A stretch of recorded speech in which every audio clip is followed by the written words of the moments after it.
Notre prochain conférencier, M. Jean Tardy, est détenteur d'une maîtrise en sciences de mathématiques et systémicien, c'est-à-dire spécialiste dans la technique des systèmes complexes d'ensemble d'éléments en interaction. M. Tardy est un passionné des voiliers. À l'âge de 55 ans, il fera la traversée de l'Atlantique en solo à bord de son voilier. Il a écrit 3 livres, dont 2 en intelligence artificielle, ayant pour titre The Mecha Sapien Blueprint et The Creation of a Conscious Machine. Chrétien engagé, il écrira un 3e livre traitant de la foi dont le titre est La voie du dogme, la défense de la foi. Aujourd'hui, M. Tardy nous parle d'intelligence artificielle.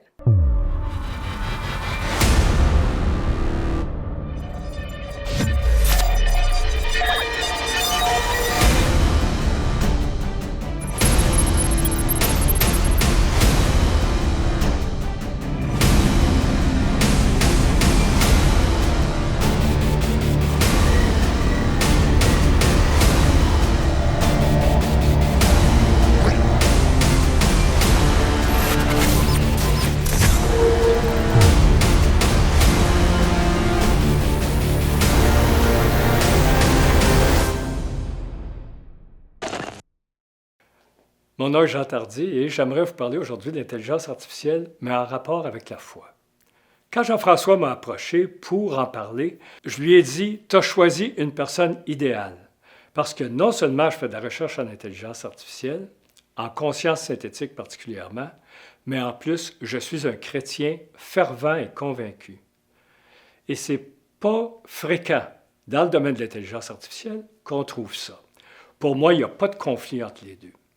Alors aujourd'hui, je vais vous parler de l'intelligence artificielle, mais par rapport à la foi. Comme vous le savez sans doute, l'intelligence artificielle est présente partout. On en parle, les réseaux neuroniques, les autos qui se conduisent elles-mêmes, la robotique, les avancées médicales, on en parle partout.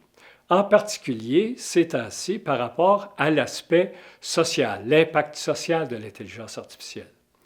Mais dans cette présentation-ci, je vais vous en parler par rapport à la foi et la doctrine chrétienne. D'abord, quelques questions qui, à mon sens, sont faciles à répondre. Est-ce que les machines auront une âme? Est-ce que l'intelligence artificielle des machines croiront en Dieu?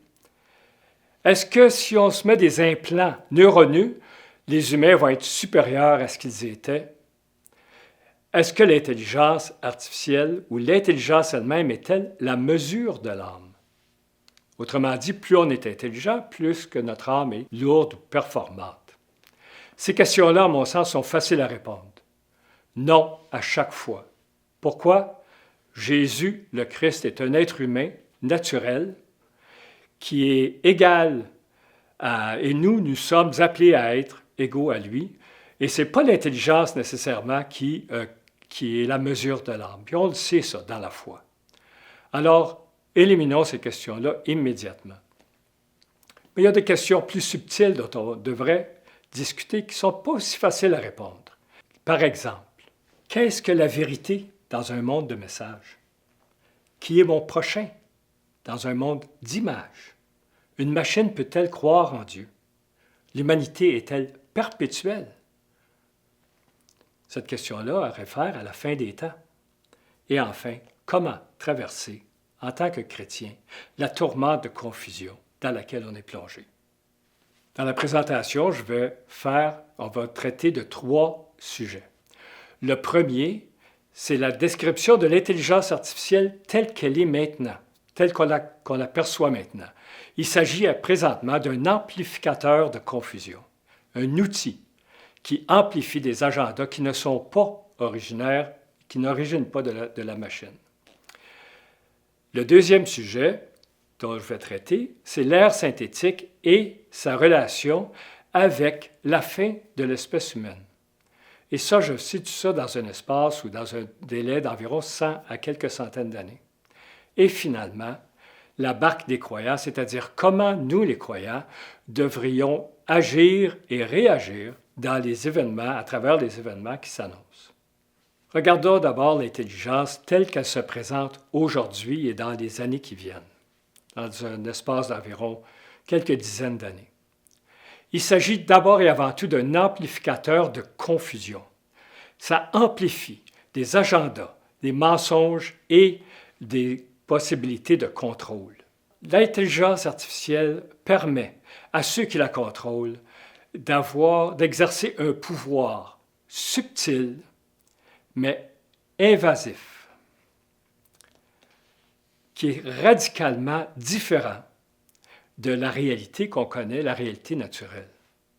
Quand je me promène à Rimouski puis je regarde le ciel, la mer ou le fleuve, bien, je perçois un sens, mais le fleuve, le ciel ne me donne pas de message.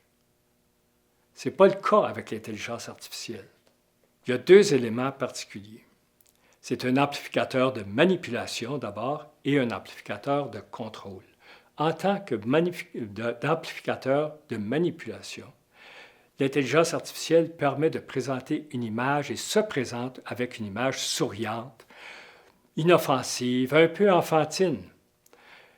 Et ça, c'est l'intelligence artificielle, l'IA message. Un message souriant, amical, bien intentionné. Mais ce message-là est spécifiquement conçu. C'est pensé. Quand le petit robot ressemble à un garçon, ce n'est pas un hasard, ça. Ils sont fabriqués et conçus pour avoir une apparence qui est sécurisante pour les gens. Les voix automatiques de Alexa et les autres, ce sont généralement des voix de jeunes femmes, justement pour avoir une présence et donner une présence sécurisante. Et cette présence-là, cette apparence-là, souriante et un peu enfantine, est conçue, c'est du design. Ça pourrait être radicalement différent. C'est un choix. Alors, il ne faut pas s'imaginer que l'intelligence artificielle a l'apparence ou l'identité qu'elle projette. C'est aussi un amplificateur de contrôle. Amplificateur de contrôle. C'est-à-dire que ce n'est pas l'intelligence artificielle qui contrôle, pas du tout.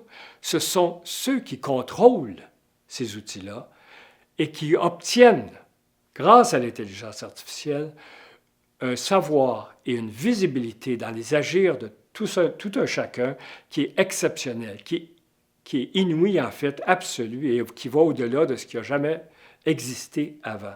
Il faut faire attention à ça. Il y a un pouvoir de contrôle si absolu qui doit être... on doit se protéger de ça. Vous pensez peut-être que ce que je dis présentement concerne la réalité future, de la science-fiction, quoi que ce soit. Bien, je vais vous parler de quelque chose qui est à vos portes, là. Le régime télé. Le régime télé qui est accéléré et amplifié par la pandémie qu'on vit. Tout devient, la réalité devient télévisuelle, virtuelle. Vous pouvez faire du télétravail, télémagasinage, télésocialisation. Tout passe par les réseaux sociaux.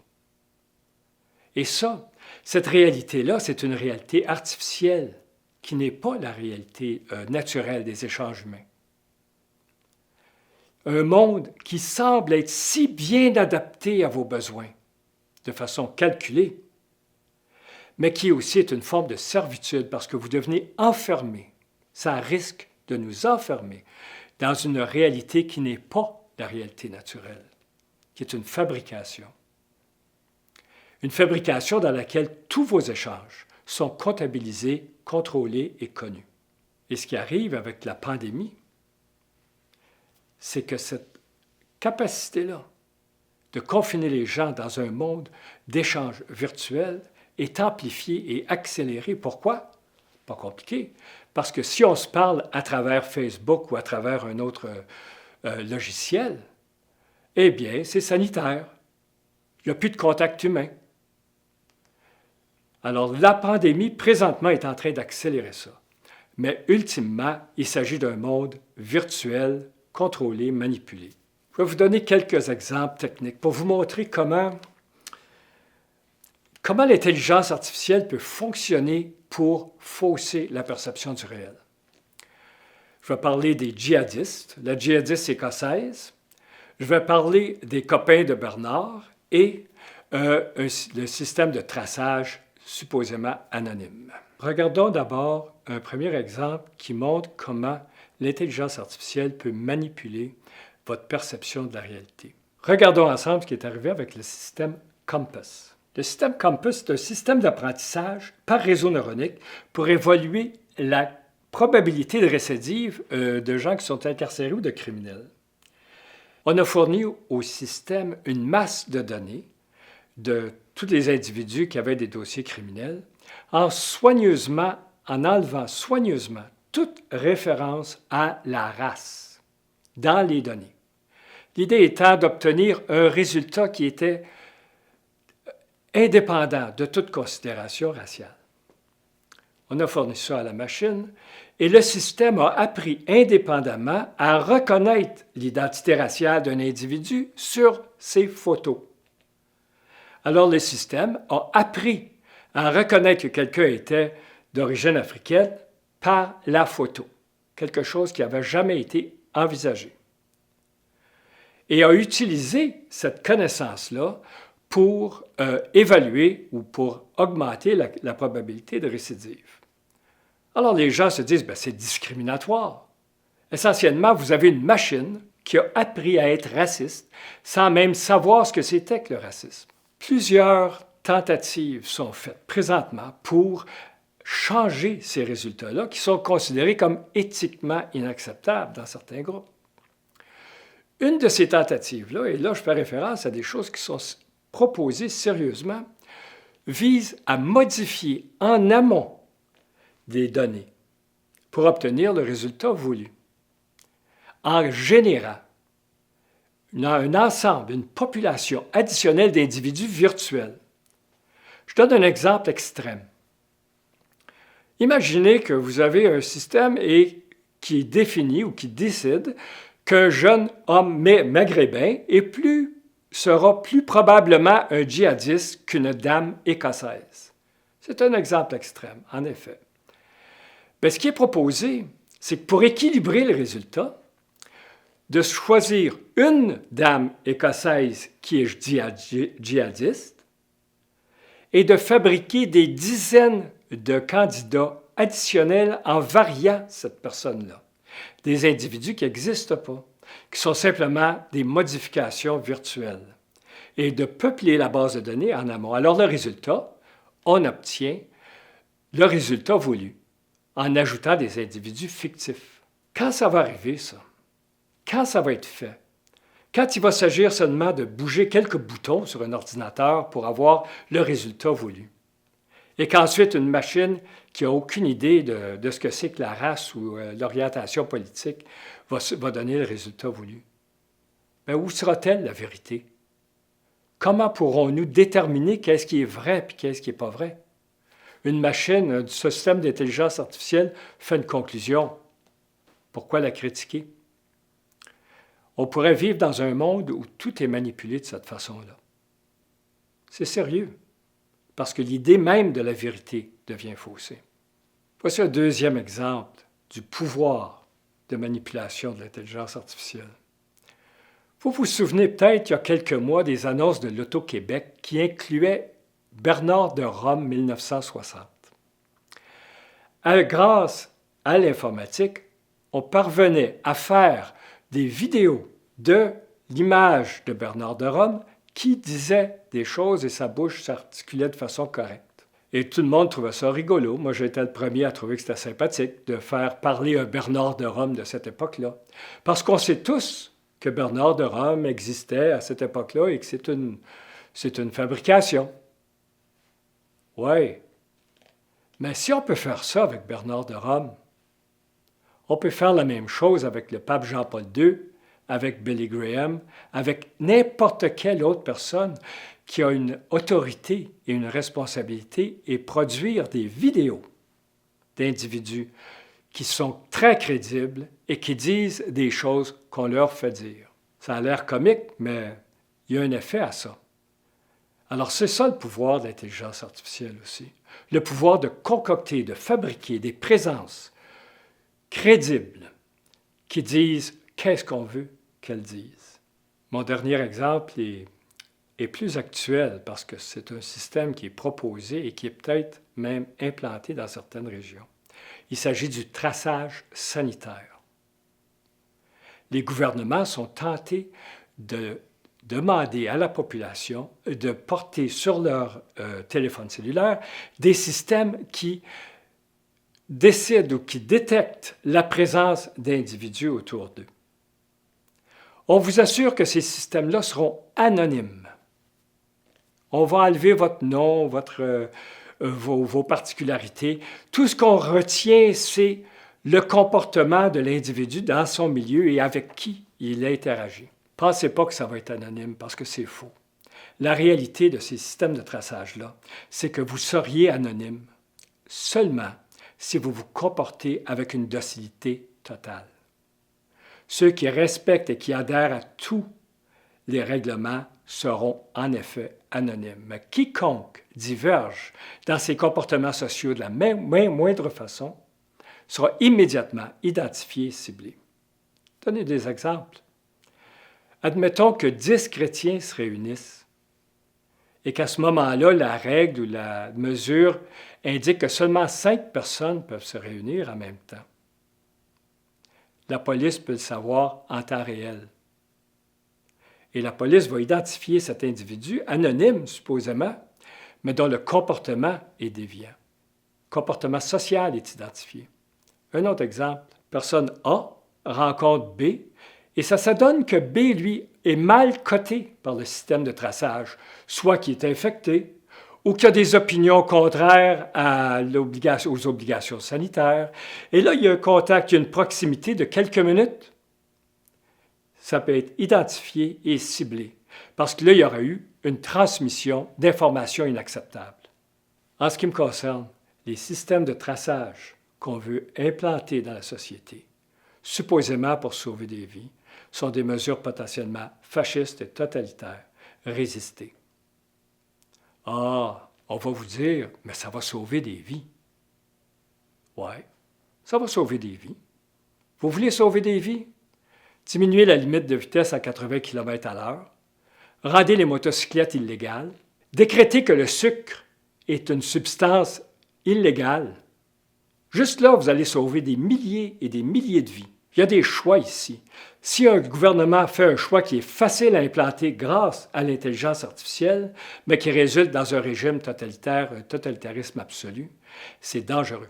Il y a quelques mois, j'aurais décrit ces applications-là et ces systèmes-là comme étant des possibilités qui arriveraient peut-être dans un futur plus ou moins lointain. Mais avec l'arrivée de la pandémie, accélère de façon sérieuse le potentiel de contrôle et de confinement qui est présent, sous-jacent dans l'intelligence artificielle et dans ces technologies-là. C'est là qu'il y a le problème. C'est qu'il y a une alternative sanitaire qui vise le confinement des gens et leur interaction limitée à des systèmes virtuels et la tentation de mettre en place des systèmes capables de suivre chaque individu en temps réel et de détecter n'importe quel plus infime comportement qui est non conforme. Il y a un potentiel de contrôle et de contrôle totalitaire extrême. Alors faites attention, parce que la COVID, avec l'Internet et l'intelligence artificielle combinée, ça représente un danger pour la liberté des gens et surtout pour la liberté des croyants. Parce que ce qu'on vous propose ici, c'est un monde qui ressemble à Dieu. Quand je me promène, moi, dans la réalité, dans un bois, sur la rue, bien, je sens la présence de Dieu, mais elle est subtile. On interagit dans la réalité. Et là, on nous propose de nous enfermer dans un monde qui va nous connaître. Le chrétien pense qu'il est connu de Dieu. Mais là, ce monde-là va dire, « Ouais, on te connaît toi-même. Tu proposes quelque chose dans notre réseau virtuel et puis on va le comprendre, on va te répondre. Tu poses une question, puis ça peut être quoi? Le pape Jean-Paul II va te répondre personnellement. C'est possible. Et c'est possible et c'est virtuel. Alors, c'est un monde qui se donne l'apparence d'une relation avec, d'un monde qui te connaît, mais ça ne l'est pas. C'est un monde aussi qui te présente des images qui ressemblent à ton prochain. On se fait bombarder d'images. Il y a énormément de misère sur la planète. Énormément. Il y a des gens qui crèvent de faim, on le sait tous. Mais ces images-là sont concoctées et présentées des millions d'exemplaires. Est-ce que c'est encore mon prochain? L'image de quelqu'un qui souffre, l'image d'un animal malade, l'image d'une jeune famille. Parce que cette image-là est choisie, distribuée, présentée. Présentée selon vos goûts. Est-ce que c'est votre prochain? Moi, je pose la question. J'ai fait le choix, personnellement, que mon prochain, c'est quelqu'un que je peux toucher et avec qui je peux parler directement. Ça fait seulement commencer. Imaginez, là, quand vous allez avoir un masque de vision 3D et que vous allez vous pencher, vous allez voir un enfant en 3 dimensions qui crève de faim devant vous, là, cette image-là, qui est concoctée pour vous manipuler, vous faire agir de certaines façons. Ça va être pas mal tentant et ça va être dérangeant. Ça va ressembler tellement à la réalité. Jusqu'ici, j'ai parlé de l'intelligence artificielle dans l'avenir prochain. Maintenant, à environ 50 ans. Le monde dans lequel on vit et dans lequel on va probablement vivre. Dans mon deuxième sujet, je vais parler de l'intelligence artificielle dans un horizon plus lointain. Et ce que ça implique pour le monde et pour la société et pour l'humanité. L'horizon dans lequel je vous demande de vous situer maintenant, c'est environ une centaine d'années à quelques centaines d'années. Pour nous autres, c'est loin. C'est loin, mais c'est pas si loin que ça quand on y pense, parce que la connaissance de ce qui va arriver, l'anticipation, va modifier les comportements. Et là, je parle ici de l'ère synthétique et de ses conséquences pour l'avenir de l'humanité. Je vais la décrire, l'ère synthétique. C'est une mutation inévitable de la planète qui sera probablement opportune et bénéfique, mais peut-être que non, qui va mener éventuellement à la fin de l'humanité dans un avenir qui n'est pas des millions et des milliards d'années, mais plutôt qui se mesure en centaines d'années. Imaginez que vous vous promenez à Drummondville, c'est un dimanche après-midi, vous arrivez à un feu rouge et vous le passez. Ça semble anodin. Dans notre monde, présentement, cette infraction-là est possiblement rapportée immédiatement au poste de police parce qu'une caméra vous a détecté. Le message peut être envoyé. Votre automobile va envoyer un message à votre compagnie d'assurance à Hong Kong qui va modifier votre code de sécurité avant que même vous le sachiez. Et même, peut-être, ça va se propager sur votre code de crédit. Pourquoi? Toute la planète. Des informations peuvent être transigées à travers la planète dans quelques secondes. Vous n'auriez même pas passé le feu rouge au complet que ces organismes-là vont le savoir. Pourquoi? Parce qu'aujourd'hui même, maintenant, nous vivons à l'intérieur d'un cerveau planétaire. Les interactions, les échanges électroniques d'informations planétaires constitue un cerveau qui, globalement, a une capacité beaucoup, beaucoup supérieure à n'importe quel cerveau individuel humain. Parce qu'un cerveau individuel, un cerveau d'un humain, c'est un ensemble de neurones qui communiquent entre elles. Mais là, vous avez non pas des neurones, mais des réseaux, des systèmes, des ordinateurs, mais qui communiquent à la vitesse de la lumière. Et ensemble, ce réseau-là constitue l'équivalent d'un cerveau. Mais c'est encore un cerveau primitif. Ce n'est pas un cerveau qui est parfaitement bien organisé ni intégré. Ce n'est pas un cerveau qui contrôle sa planète. Mais le potentiel est là. Et vous trompez-vous pas. Ceux qui vous diront que l'intelligence artificielle ou que les ordinateurs ne sont pas rendus à la capacité du cerveau humain se trompent. Parce que vu globalement, le système planétaire est lui-même un cerveau beaucoup plus performant. Mais présentement, la capacité cognitive, si on veut, n'est pas organisée suffisamment. C'est encore un cerveau, on pourrait dire, primitif. Immense, extrêmement performant, mais primitif, qui n'est pas entièrement intégré. Mais l'intégration va venir. Et une fois qu'il va être intégré, ce cerveau-là, il va prendre le contrôle de la planète. Si on se demande comment ça peut arriver, ça, une prise de contrôle planétaire de système synthétique, personnellement, je pense que le vecteur privilégié sera le secteur financier. Pourquoi? Parce que le secteur financier récompense massivement les prises de décision et l'intelligence.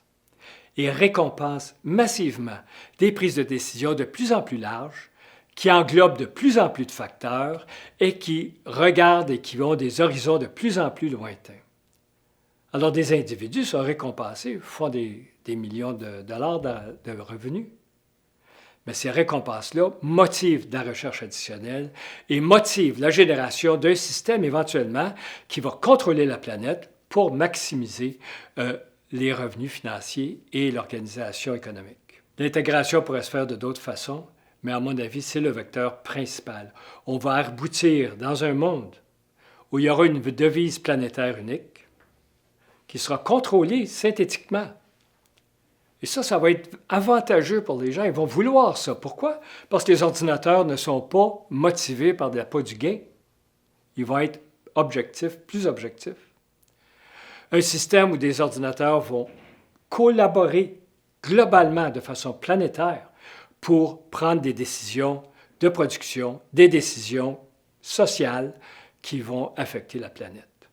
Et sans même s'en rendre compte, on va glisser, à mon avis, dans un horizon de 50 à 100 ans, dans une planète qui sera gérée, ultimement gérée, par les systèmes informatiques.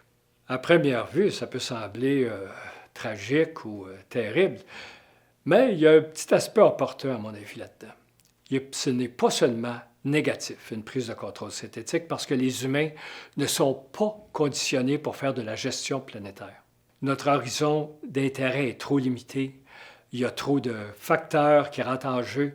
Et comme de fait, si on regarde la planète aujourd'hui, elle n'est pas particulièrement gérée quand on pense à la quantité de misère et de famine qui existent, quand on pense à la production de déchets, quand on pense à tous ces facteurs-là, il y a un problème de gestion. Éventuellement, à mon avis, on va glisser, qu'on le veuille ou non, que ce soit positif ou non, vers une transition, vers une gestion planétaire synthétique. La gestion planétaire synthétique est inévitable, mais un danger est possible. Le danger que des systèmes prennent le contrôle de la planète, des systèmes qui sont absolument incontrôlables, des systèmes avec lesquels il est impossible de communiquer. Alors, quand on pense à ça, on va s'imaginer un robot comme Terminator. Oh, quelque chose de dangereux, mais qu'on perçoit. Non.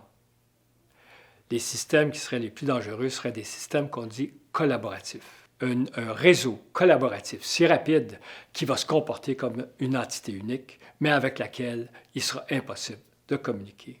À mon avis, il y aurait des conséquences catastrophiques si la planète est contrôlée par un tel système qui n'a aucune identité et aucune connaissance même de soi. C'est pourquoi, et c'est mon opinion, la conscience synthétique est aussi essentielle dans le développement de l'informatique pour que, éventuellement, si les systèmes ont le pouvoir de gestion de la planète, ils devraient être des systèmes qui se connaissent eux-mêmes et avec lesquels il est possible de communiquer. Sinon, on deviendrait les prisonniers d'un mécanisme qui nous dépasse totalement. Et la conscience synthétique, ce n'est pas seulement une question de cognitive, d'intelligence, mais c'est aussi relationnel. Puis à mon avis, si la transition est réussie, c'est-à-dire que si la planète devient gérée par des systèmes qui connaissent les humains, qui se connaissent eux-mêmes, c'est-à-dire sont capables de vouloir leur propre survie, c'est pas évident. Vous pouvez avoir un système qui contrôle tout et qui n'a aucun intérêt à sa propre survie, ni à la nôtre. Mais si ça arrive correctement, si on aboutit à ce lieu-là, nous pourrions vivre, ou nos descendants vont vivre, dans une planète, à mon avis, qui va être gérée de façon rationnelle et où la vie peut être relativement bonne. Mais quoi qu'il en soit, d'un sens ou dans l'autre, éventuellement, la gestion planétaire et le système synthétique représentent la fin de l'espèce humaine dans un horizon de quelques centaines d'années. Ça peut être une fin douce et agréable, en symbiose avec des machines conscientes, ou une fin différente, mais à la fin, l'être humain qu'on connaît, naturellement conçu, qui n'est pas préprogrammé génétiquement, qui vit dans un monde où il est libre, libre de faire le mal ou le bien. Ce monde-là va disparaître et les humains vont être gérés entièrement et totalement. Donc, je vais résumer ce dont j'ai parlé jusqu'à date. Dans un horizon d'environ 50 ans, l'intelligence artificielle va être un amplificateur de confusion, de mensonges et de contrôle d'agenda humain. Dans un horizon d'environ une centaine d'années, à mon avis, les systèmes synthétiques auront un contrôle de gestion de la planète. Et dans un horizon de quelques centaines d'années, l'être humain, tel qu'on le connaît, aura disparu. Qu'est-ce que ça signifie, ça, pour nous en tant que chrétiens? Puis là, il faut se rappeler des prophéties et de notre foi. Ça peut être choquant de penser à la fin de l'humanité dans un horizon de quelques centaines d'années. Oui, mais c'était annoncé par le Christ lui-même, dans un horizon cohérent avec l'existence de la chrétienté et le corps du Christ. Puis c'est le temps de s'en rappeler, là, parce qu'on arrive dans un monde où, de façon techniquement démontrable, l'espèce humaine et l'organisation de la nature va se modifier radicalement dans un espace de quelques centaines d'années.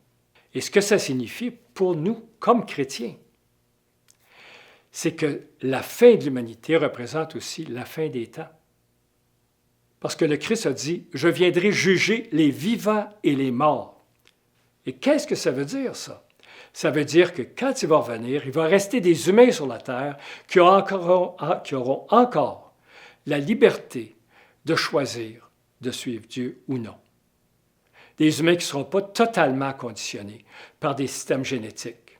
Des humains qui ne seront pas enfermés entièrement dans un monde qui les contrôle jusqu'au dernier geste. Ce que je viens de mentionner n'est pas évident. Depuis longtemps, les gens annoncent ou anticipent la fin des temps sur la base des prophéties, sur la base des énoncés bibliques. Mais ce dont je parle ici, ce n'est pas seulement ça. C'est une fin anticipée qui résulte de l'évolution technique de la planète. Le fruit est mûr, autrement dit. Et ça, il y a des conséquences à ça. Nous entrons maintenant dans la phase terminale de l'humanité. Comment se comporter dans la réalité qui vient? Et ça, ce sera mon dernier sujet. On peut s'attendre, chrétiens, chrétiennes, à un monde qui va s'accélérer dans la démence, de folie.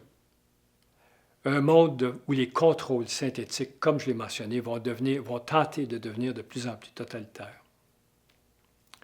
Mais je veux vous mentionner aussi que l'intelligence artificielle, qui a tout ce potentiel destructeur, est aussi une source de lucidité exceptionnelle. Et je vais parler aussi de comment se comporter, c'est-à-dire se retirer dans le désert. À quel point ça va devenir essentiel d'avoir la capacité de se retirer du monde virtuel et de vivre occasionnellement dans le monde réel, de sortir des entrailles de la bête, on va dire. Et finalement, que ce sera plus important que jamais de s'ancrer dans le Christ, du credo. Qui aurait pensé, il y a 50 ans, qu'on voudrait bénir des unions homosexuelles, bénir la perversion au nom du Christ? Qui aurait pensé qu'on célébrerait des cultures qui sont malades comme des exemples de sagesse? Qui aurait cru, il y a 50 ans, que la foi chrétienne deviendrait honteuse et presque illégale? Qui aurait pensé que l'État se présenterait comme la source du bien, comme une forme de sacralisation? Et cette tendance-là s'accélère, mais à une vitesse incroyable. C'est une démence collective. Et ça, c'est la conséquence de l'accélération de ce monde virtuel, de ces interactions-là, qui sont en train de générer une genre de démence collective. C'est la seule façon de l'appeler. Et depuis le début de la pandémie, évidemment, cette tendance-là, qui était relativement graduelle, s'accélère, mais de façon surprenante. À mon avis, il y a une raison à ça. Une des raisons. La fin des temps terrifie les impies.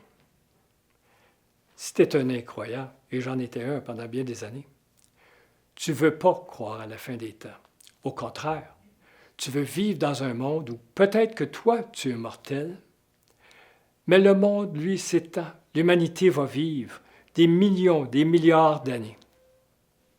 Et dans cette immensité de temps, le Christ, sa parole, son évangile, son époque, essentiellement disparaissent.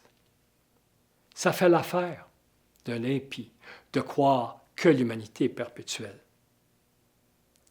Mais au contraire, si le temps se raccourcit, si en effet la fin des temps est une question de quelques centaines d'années, alors le Christ, son message et la constitution du corps mystique devient le centre même de l'histoire. Ce n'est plus un grain de sable perdu dans une immensité de temps. Et ça change toute la perspective. Ça remet l'Évangile et son destin, son sort au centre même de la réalité de l'humanité. Je vais dire brièvement un mot pour expliquer pourquoi, à mon avis, l'intelligence artificielle est un instrument de lucidité. Ça a certainement fonctionné pour moi, parce que je fais de la recherche en intelligence artificielle et s'il y a quelque chose, ça a amplifié et ça a augmenté ma foi. Présentement, elle est utilisée comme amplificateur passif d'agendas qui ne sont pas originaires de l'intelligence artificielle. Mais éventuellement, l'intelligence artificielle nous permet de nous regarder et de regarder comment nous pensons d'une façon exceptionnellement lucide. J'aime dire que l'intelligence artificielle est au philosophe ce que le télescope est à l'astronome. C'est un outil de perception de l'humain. C'est un outil aussi qui nous permet de nous voir tels que nous sommes, des créatures. Ça nous démystifie. L'être humain, c'est pas magique, n'est pas magique. Il y a des gens, des spécialistes d'intelligence artificielle qui veulent nous démontrer que le cerveau humain est au-delà de la réalité, d'une façon ou d'une autre. Autrement dit, que nous serions d'une façon des demi-dieux. C'est faux. Avec de recherches approfondies en intelligence artificielle, ça démystifie l'homme et ça le présente comme une créature de Dieu. Finalement, connaître les mécanismes qui permettent à l'intelligence, aux machines de comprendre, c'est s'en affranchir. Ce que tu connais ne te manipule plus autant qu'avant. Alors, ce que je dis, c'est méfiez-vous des agendas qui tentent d'utiliser l'intelligence artificielle, mais ne vous empêchez pas d'étudier et de comprendre et de connaître comment les mécanismes fonctionnent.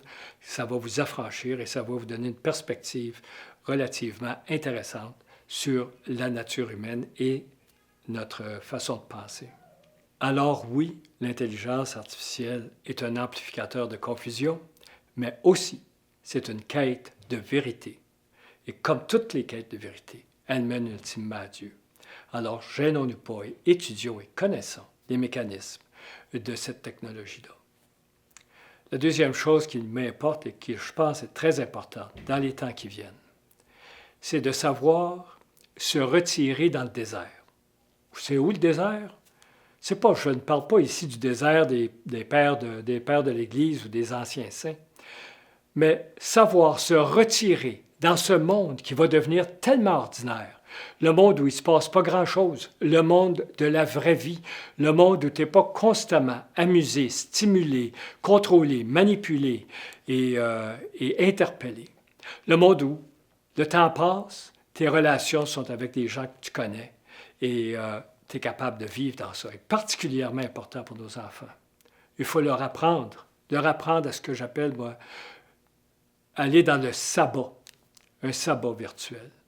Vous retirez de temps en temps de toutes les interactions virtuelles et exister un peu dans le vrai monde.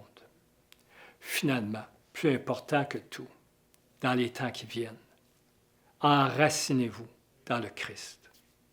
C'est vraiment la solution. C'est la solution parce que ça nous maintient dans une connaissance de la réalité qui est plus profonde et plus juste que toutes les images dont j'ai parlé, que toutes les manipulations qui vont devenir tellement personnalisées. Revenez à ça et revenez aussi à la lecture d'un texte. Parce qu'on va vous présenter des films, des reproductions, des visions 3 dimensions, toutes sortes de choses comme ça. Il faut se contenter parfois du texte ordinaire, simple, qu'on lit mot à mot et qu'on comprend. C'est le temps plus que jamais de croire. C'est le temps de croire. C'est le temps de croire parce que les temps vont être durs et parce que la fin peut-être approche et parce que des transitions vont se dérouler. Alors accrochez-vous. Il y a quelques mois, j'aurais dit accrochez-vous, ça va brasser. Aujourd'hui, je dis accrochez-vous, ça brasse. Accrochez-vous au Christ. Mais finalement, faites-le avec le sourire. Pourquoi? Parce que Dieu fait tout pour le bien de ceux qui l'aiment. Alors, comme on dit, ça sera peut-être une ride. Amusez-vous pas là. Merci.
Bonjour, je me présente Bernard Bousseau, directeur général chez Racine et Chamberlain, courtier d'assurance dommages. Bonjour, je me nomme Mireille Ado, je suis courtier en assurance de dommages chez Racine et Chamberlain depuis 3 ans. Alors, notre cabinet est une entreprise familiale, 4e génération. Elle a plus de 125 ans d'existence. Nous assurons assurance dommages, ça veut dire aussi bien une petite voiture qu'une très grosse entreprise. On a toute la gamme de produits. Mais particulièrement, nous avons un produit qui nous tient à cœur, c'est celle de l'assurance pour les églises. Effectivement, nous avons cette particularité-là, donc d'être un courtier qui se spécialise en assurance des églises. Donc, l'assurance des églises, pour nous, reste un produit phare parce que au sein du bureau, nous avons toute une équipe, dont moi en particulier, qui s'occupe de l'assurance des églises. En tant que chrétienne, en tant qu'enfant de Dieu, je comprends vraiment les besoins des églises, les besoins des pasteurs et je suis là pour aider ces églises-là à trouver le meilleur produit d'assurance pour eux. En étant un courtier en assurance pour les églises, nous assurons à la fois une église qui est locataire, mais également une église qui est propriétaire du bâtiment. Donc, en dehors du bâtiment, nous allons assurer aussi les équipements de musique, les bancs, tous les biens que ces églises-là possèdent. En dehors des biens des églises, nous assurons également la responsabilité civile des églises. Il y a aussi une couverture qui est faite sur mesure, qui est la couverture des abus. Donc, c'est une couverture qu'on va venir vraiment retrouver dans le cas des églises. En tant que monitrice de l'école de dimanche, donc en contact avec les enfants, nous savons que ces enfants-là sont parfois exposés, ça peut être aux abus moraux, des abus sexuels, des abus physiques. Donc, c'est vraiment important pour les églises de comprendre la pertinence de ce produit-là. Et nous sommes là, Racine Chamberlain et toute son équipe en arrière, dont moi et d'autres membres de l'équipe de l'assurance des églises sommes là pour accompagner les églises dans ce processus-là.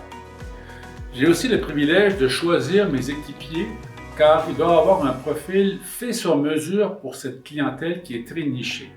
Ce sont des personnes qui vont communier avec Dieu, évidemment. L'assureur est aussi un assureur qui répond avec des produits spécifiquement pour les églises.